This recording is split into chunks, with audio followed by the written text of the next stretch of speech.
இளம்பெண் கொலை வழக்கில் மேலும் 4 பேர் கைது செய்யப்பட்டிருக்கிறார்கள். ராமநாதபுரம் சாயல்குடி அருகே இளம்பெண் கொலை வழக்கில் ஏற்கனவே கணவர் கைது செய்யப்பட்டிருக்கிறார். தற்போது மேலும் 4 பேர் கைது செய்யப்பட்டிருக்கிறார்கள். மேலும் விவரங்களை செய்தியாளர் ஞானகுரு வழங்கிட கேட்கலாம். ஞானகுரு வணக்கம். தற்போது கைது செய்யப்பட்டிருக்க 4 பேருக்கும் இந்த கொலைக்கும் என்ன சம்பந்தம்? அவர்கள் மீது என்ன பிரிவுகளில் வழக்கு பதிவு செய்யப்பட்டிருக்கிறது? விவரிங்க.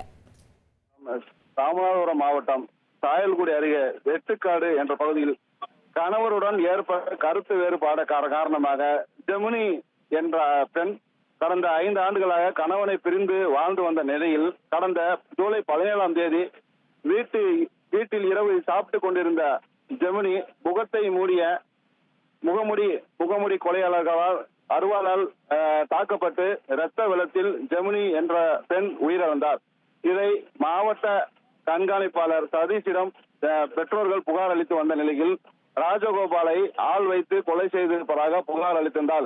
இதைத் தொடர்ந்து கணவர் உத்தரகாண்ட் ராணுவ பணியில் ஈடுபட்டிருந்த கணவரை வரவழைத்து கைது செய்த போலீசார் மேன்கும் இந்த கணவரால் கூலிப்படையை வைத்து கொலை செய்த மேன்கும் கூலிப்படையை சேர்ந்த 4 பேரை இன்று போலீசார் கைது செய்து விசாரணை நடத்தி கொண்டிருக்கின்றனர்.